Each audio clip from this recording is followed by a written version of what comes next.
So, good morning, my dear teacher trainees. I'm presenting before you this lesson entitled Education at the District Level.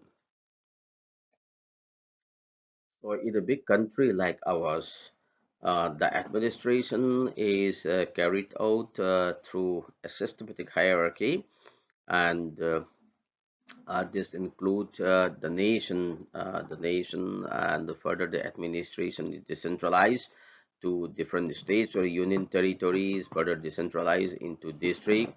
And in India, there are 742 districts as per 2021 record. And within this, so this is the map of India, and here you can see the organization of different districts in the country. And within each district, there are six types of administrative areas, which include subdivisions, tahsils, then community development blocks, municipalities and corporations, villages, and at the lowest level, we have panchayats. So this is the hierarchy of administration from top to down. Since the lesson gives you focus on education at the district level, let me tell you some important points associated with the administration at the district level. Every district has an administrative machinery, and every district has sub-districts or block talukas and important officers responsible to assign their duty in the administration at the district level include district collector, also known as deputy commissioner, superintendent of police, district education officer, district agriculture officer, and the district forest officer. So district education office has a number of roles to play for improving education at the district level. He is responsible for monitoring educational, administrative, legal activities for schools in district under the Department of Education of different states and union territories. The district education officer, being the head of the department at the district level, is supposed to exercise a number of powers and functions. And firstly, his function is to ensure that the business of the group of officers under his administrative control is carried out with law, and the rules and the human and material resources placed at his disposal are optimally utilized to improve governance. Secondly, to coordinate and supervise the activities of the officers and ensure efficient service delivery by the functionaries under his administrative control. Third, to supply information to the monitoring committees of the JILA Council and the Union Council. Fourth, to take appropriate collective actions based on the information received from monitoring committee. Uh, next is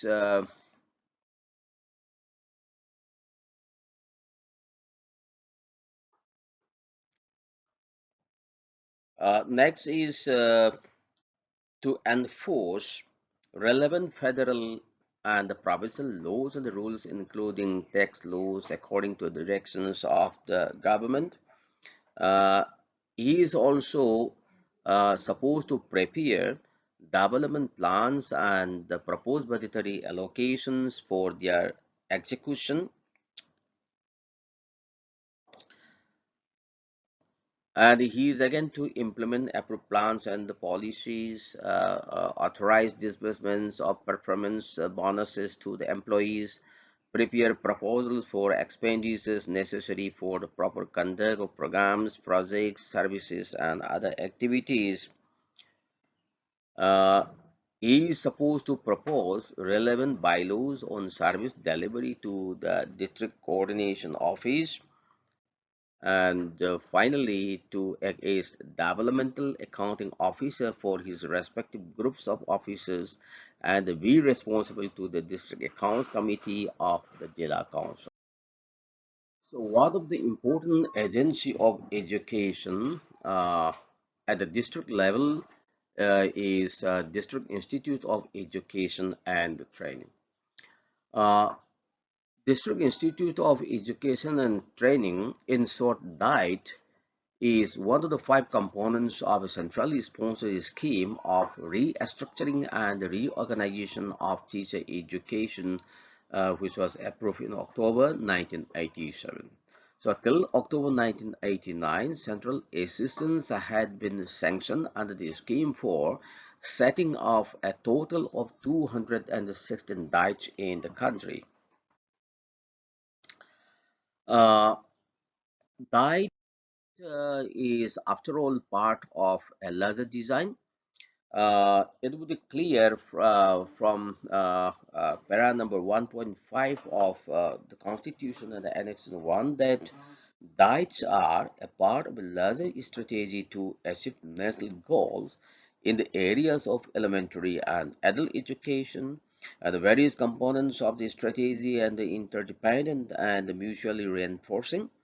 Annex 1 also outlines diet's role in the context of the other components, and the diets cannot therefore afford to view themselves in isolation and must faithfully discuss their role of supplementing and complementing other parallel initiatives.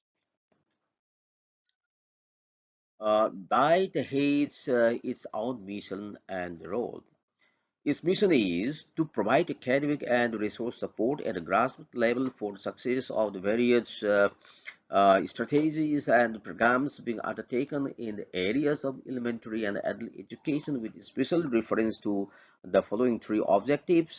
First one is to make necessary arrangement for improvement of elementary education, to support universalization of primary or elementary education through its services provided.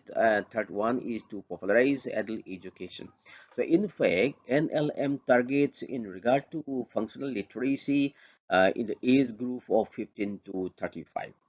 The above is a general mission statement and it will have to be translated into specific goals for the diet so as to suit the needs of individual states and the districts and will be ultimately operationalized through specific performance norms set for the individual diets established so far across the country. So diet plays a pace-setting role. Pursuit of excellence would have to inform all activities of the diets in which context it will have two interrelated aspects. First one is excellence in the institute's own work, and secondly, helping the elementary and adult education system in the district in achieving excellence. As far as the first aspect is concerned, efforts will be made to provide to diets all necessary physical and manpower resources. But it will be for them to harness these and other available resources in the best possible manner so as to achieve and promote excellence. So in this context, diets will also have a very important pace-setting role to play and they will be expected to become models for other educational institutions in the district in terms of meticulous, efficient and effective planning and execution of functions, harmonious and creative organizational climate, and maintenance of a clean and attractive campus, etc. etc. So purposefully, DIET has some special target groups. Uh, Frankly speaking, the concept of a national system of education implies that up to a given level, all students, irrespective of caste, creed, location, or sex, have access to education of a comparable quality. So says the NEP. So it goes on to say, to promote equality, it will be necessary to provide for equal opportunity to all, not only in access, but also in the condition for success. So this is quite the essence of the universalization task and means that needs of educationally disadvantaged groups will have to be given maximum attention. So therefore, the largest such groups include uh, the girls and the women, scheduled tribes, then minorities, the handicap, etc. And the side by side is also include other educationally disadvantaged groups, for example, working children, slum dwellers, inhabitants of hilly, desert, and other inaccessible areas. And side by side, it follows that Dutch also, in all aspects of their work, would have to give primary attention to promotion of education of the above groups. Diet enjoys certain level of autonomy and accountability. So let me tell before you. Para number 10.1 of the National Policy on Education says that an overhaul of the system of planning and management of education will receive priority. It also says that in this process, two of the guiding considerations will be first, decentralization and the creation of a spirit of autonomy for educational institutions, and secondly, establishing the principle of accountability in relation to given objectives and norms. In view of the above, that would need to be given adequate functional autonomy, which include academic, administrative, and financial, and would at the same time be accountable, laid down objectives and norms. So there would be institutions of the state governments or union territory administrations and will therefore be ultimately answerable to them, right? So the state government or the union territory administrations and will therefore be ultimately answerable to them. The state government or union territory administration may exercise its supervisory functions through the ACRT and SRC. However, the immediate accountability of the diet will be to the District Board of Education, which according to National Policy on Education is to be created to manage education up to higher secondary level. So the District Board of Education, which according to the National Policy on Education is to be created to manage education up to higher secondary level. Right. So this district board of education will set specific goals in the long, medium, and the short term and the performance norms for diet. It will do so in consultation with the institute and keeping in view general norms and the guidelines laid down in the national and state levels. It will also review the institute's performance vis-a-vis such goals and norms on an ongoing basis. So, till district board of educations are set up, state government may design ACRT or or SRC or some other suitable educational authority to perform the district board of education functions vis-a-vis DICE.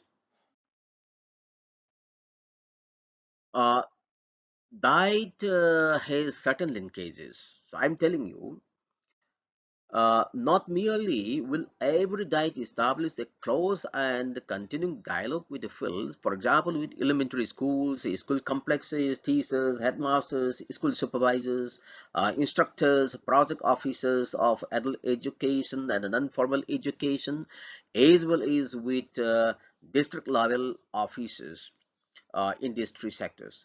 But we'll also establish offices in these three sectors. We'll also establish close linkages with its own. So some of these institutions would be as follows. First, at the district level, DIET can make linkages with NGOs, institutions of higher education, secondary teacher education, institutions, DRDA, local radio stations, wherever applicable, etc.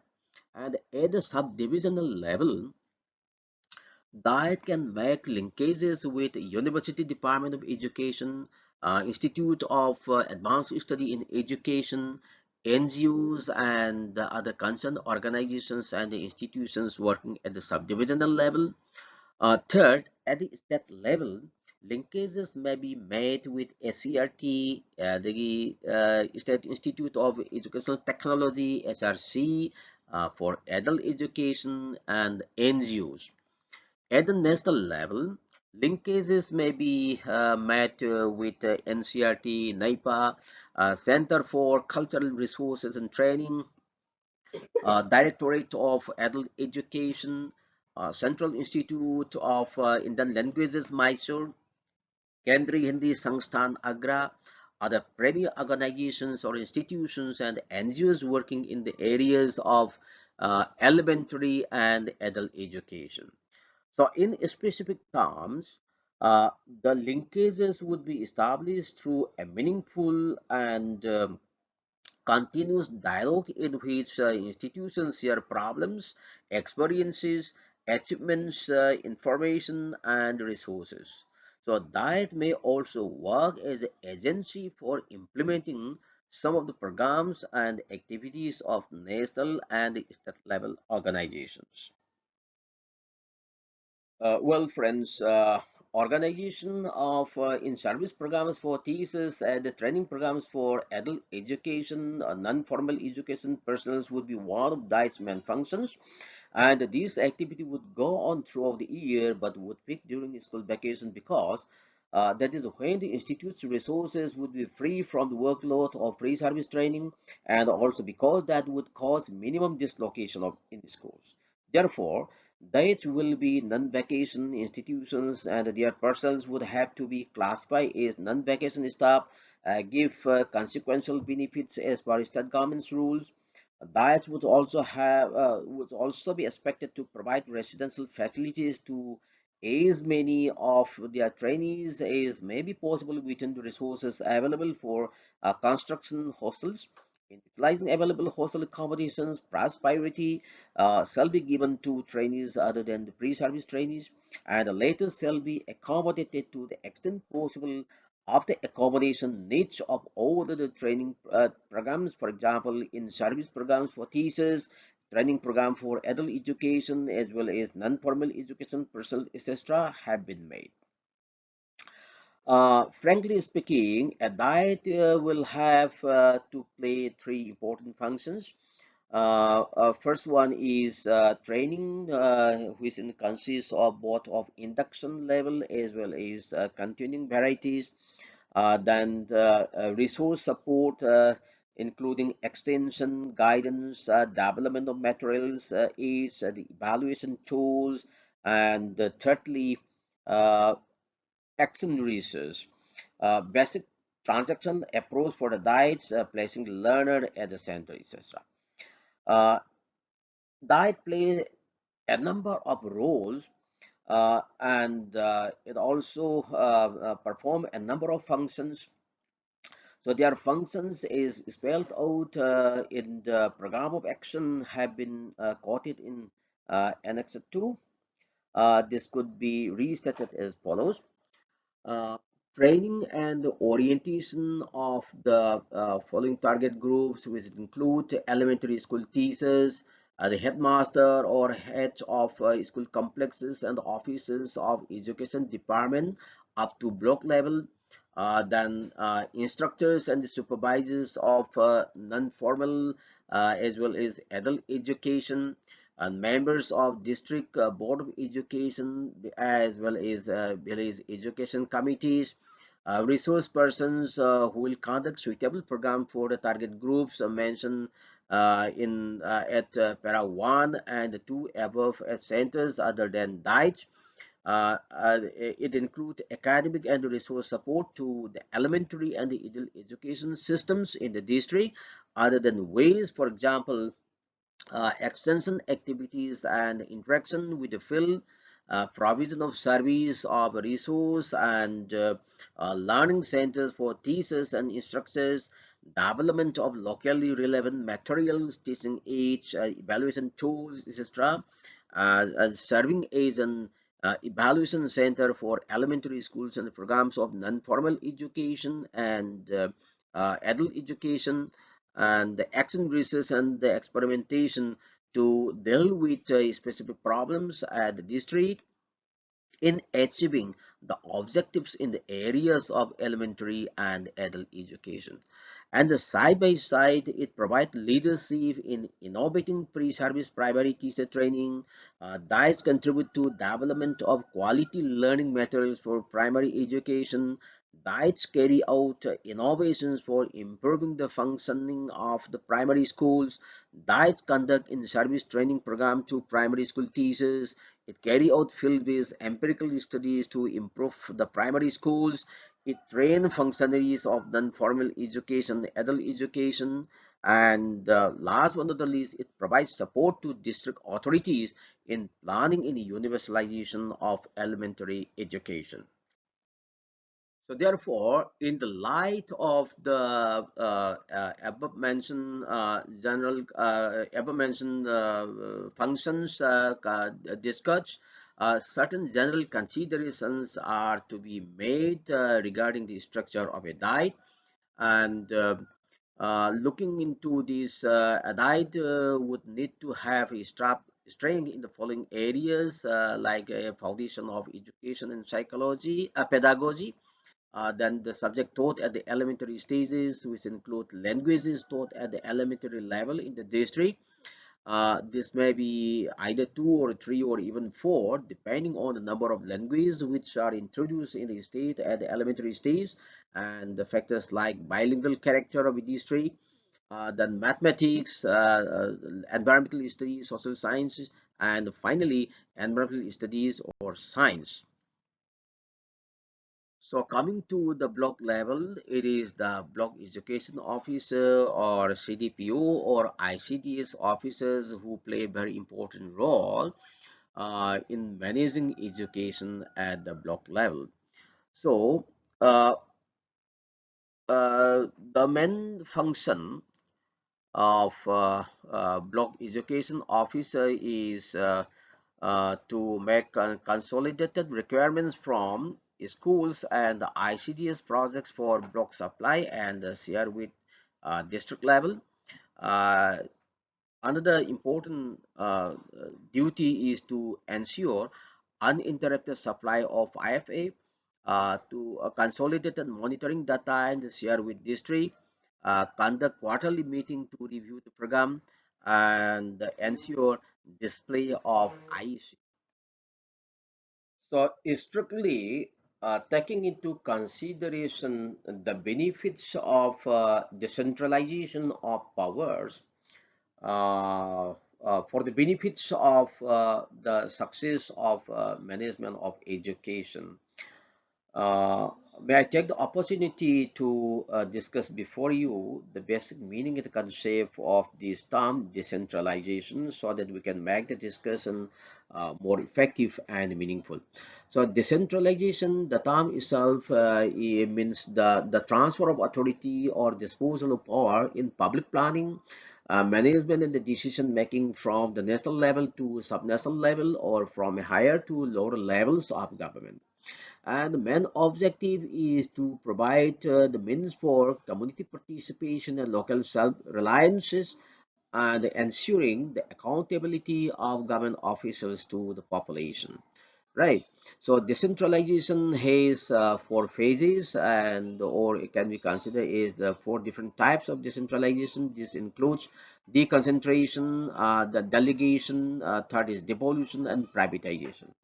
So deconcentration is the process through which a central authority establishes branch offices, staffing them with its own offices, and in case of delegation, decisions are made at local level, but powers in a delegated system basically reach with the central authority, which is chosen to lay them to local one and can withdraw at its own will. So devolution of powers is formally held at subnational levels, the officers of which do need to seek higher level approval for their actions. And finally, privatization or localization is the transfer of government functions to private sector or to local enterprises.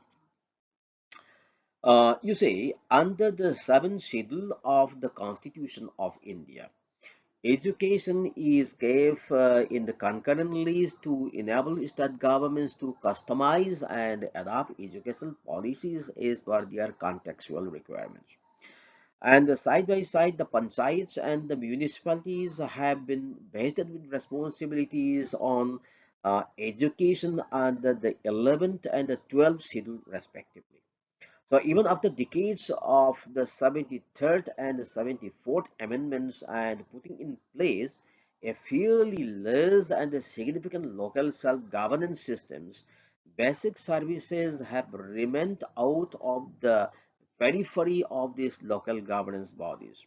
So 6 August 2009 was a historic day for the Central of India when the Indian Parliament unanimously passed the Right to Education Bill, but the definition of local authorities, clubs, a range of completely different entities and the structure to define clear roles and responsibilities. So, dear teacher trainees, you may not find educational institutions run and managed by local bodies in your state except in the hill areas of Manipur. But it will be very, very beneficial to learn some ideas about how local bodies do engage actively in managing institutions and in what way they manage education at a local level. So Jila Parishad is one such local body, and let me start with this. Uh, Regarding the management of school, Jila Parishad may establish and manage schools up to secondary level, not beyond that. So it will supervise and provide grants to aided schools up to secondary level and will exercise academic supervision of all institutions up to secondary level in the district. Preparation and the coordination of plans for development of education up to secondary level may also be the responsibility of this committee. It will review the progress of education up to secondary level in the district with particular reference to universalization of elementary education and adult literacy. So one of the important functions of the committee will be to oversee and guide Panchayat Samiti standing committees on education and education committees at Panchayat or village levels in their tasks. So the committee will undertake implementation of academic programs. And regarding powers, the power of the committee will include establishment and maintenance of schools up to secondary level, including recruitment and appointment of staff and the payment of salaries, subject to government guidelines. All existing schools up to secondary level will be transferred to the control of Jila Parishad. In future, all secondary schools in the state sector will be established only by Jila Parishad. The committee will also channelize grants to aided schools subject to government rules. It will also exercise academic supervision of all schools, including private schools up to secondary level. Laying down academic and administrative norms and the procedures under the overall departmental and the government supervision may also fall under the purview of the committee. The committee will guide the work of Panchayat Samitis and the Panchayat or village education committees. It may recruit and appoint teachers in schools under its control subject to government guidelines. The committee will also be responsible for preparation of education budget and plans for approval of the Jila Parishad, and side by side the administration of the district education funds will also be its responsibility, and preparation of the respective plans for education development of the district will be the responsibility of the committee.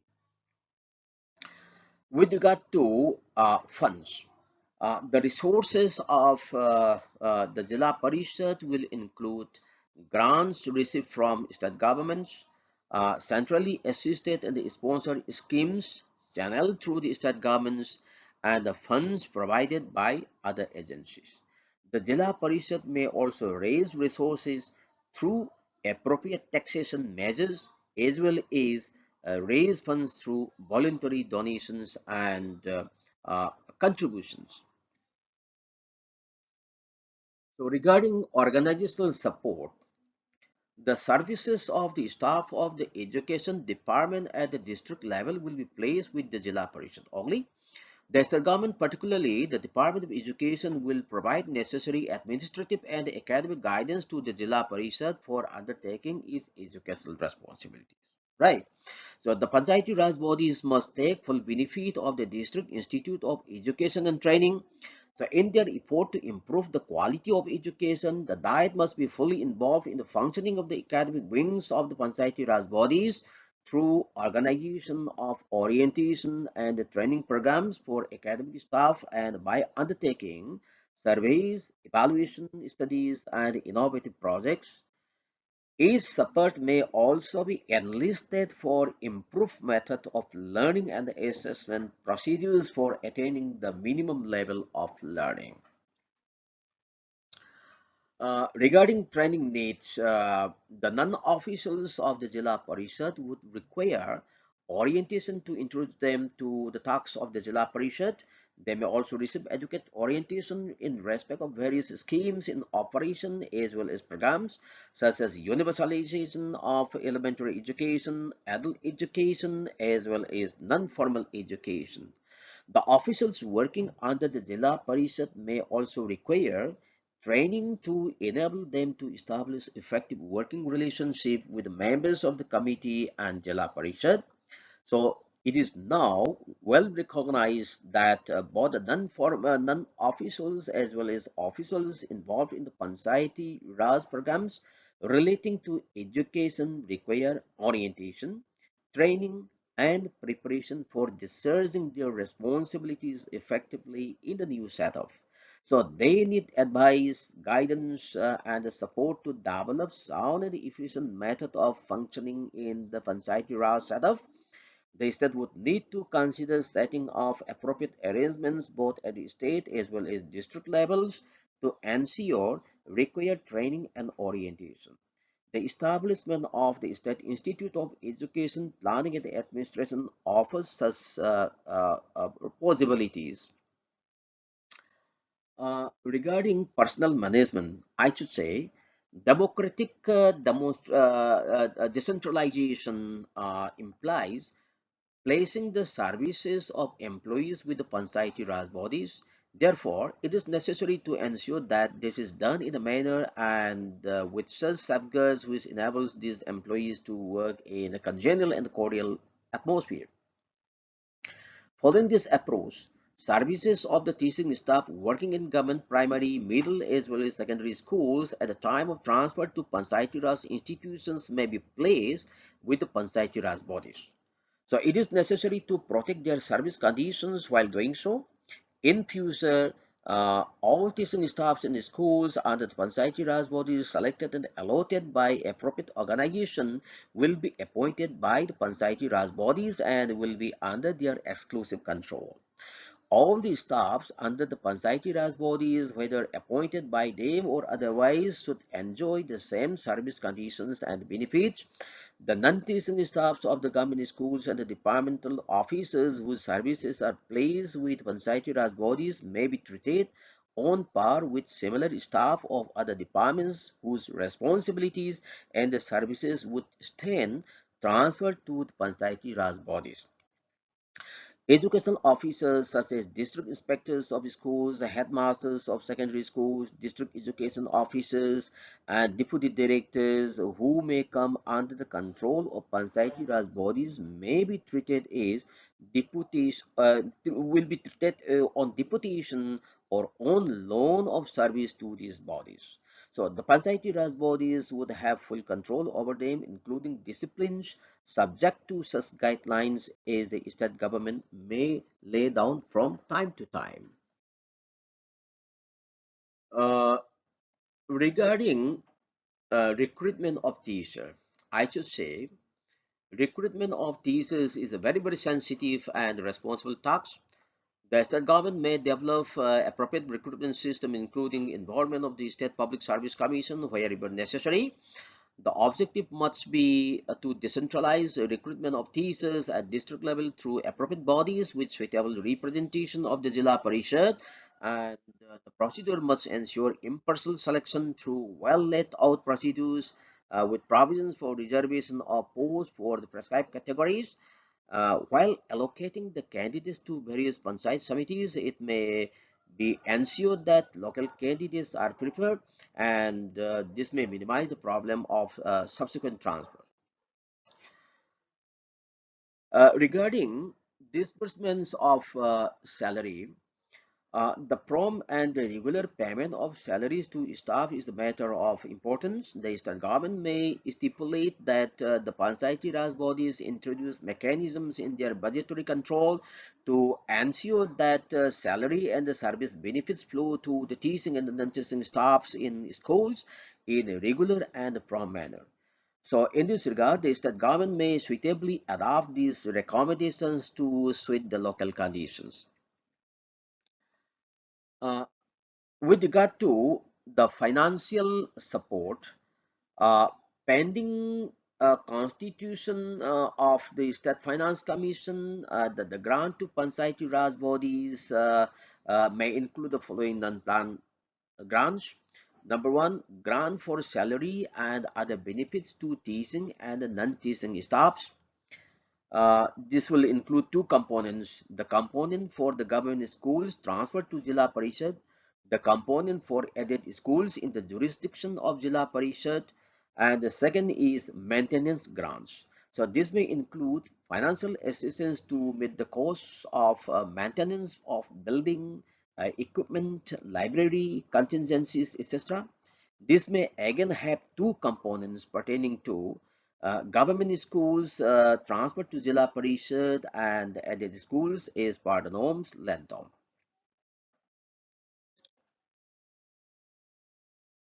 So for successful management of educational institutions at the Jila Parishad level, Jila Parishad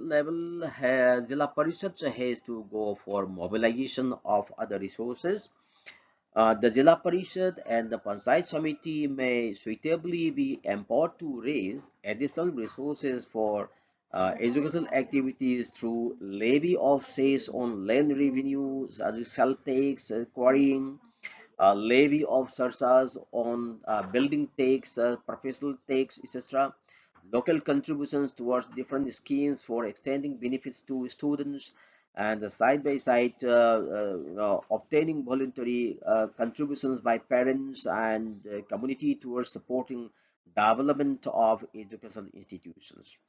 So the objective must be to encourage the local bodies to generate local resources and supplement the support provided by the state government for undertaking development programs. So the Panchayati Raj bodies should be encouraged to develop cost-effective programs, I should say. Uh, in the concluding part of this lesson, let me tell you some more information about the management of education and educational institutions in municipal areas by municipal bodies in terms of jurisdiction, in terms of structure and functions. So let me start with the concept first. The 74th Amendment Act to the Constitution of India provides for the establishment of the municipalities in the urban areas, right? It envisages to give the responsibility of promotion of cultural, educational, as well as aesthetic aspects to municipal bodies. So the proposals of the committee in this regard are described in the following paragraphs with jurisdiction to begin with. With regard to jurisdiction of the municipal areas, uh, the area, population, and resources of municipalities vary significantly from state to state as well as within the state. The responsibilities of educational management to be assigned to the municipalities will have to vary depending upon the specific circumstances of its municipal body. It is difficult to lay down a broad pattern for this purpose, as it has been done in the case of the Panchayati Raj bodies for rural areas. Therefore, broadly speaking, the states may categorize the municipalities according to their jurisdiction, resources, and capabilities into three categories. The first category may include municipalities which may be given the responsibilities of managing education up to primary level. The second category may have the responsibilities up to uh, upper primary level, and the third category may be those municipalities which may be given the control of education up to secondary level. Uh, and regarding structure, the municipalities may constitute standing committees on education for managing the educational institutions and other responsibilities entrusted to them. So these committees may provide for representation of scheduled castes, scheduled tribes, backward classes, and minorities besides elected members of the municipalities. So the Parent-Teacher Association may also be represented on the committee, and educationists such as the principal of a college, the headmaster of a secondary school or senior secondary school may also be member of the committee. At least one-third of the members of the committee must be women. The member secretary of the committee may be the chief education officer of the municipalities or an officer nominated by it, and these committees will be responsible for administering the educational programs in their jurisdiction. Finally, regarding the functions, the government primary, upper primary, and the secondary schools in municipal areas, along with the staff, may be transferred to different municipalities. They will have control over the staff except in matters of recruitment, which will be done by an organization designated for the purpose by the state government. So this channelization of grants to added schools in the municipal areas may be done through the municipalities having adequate capabilities to undertake these tasks. So with this, let me say thank you. Thank you very much for attending to this lesson.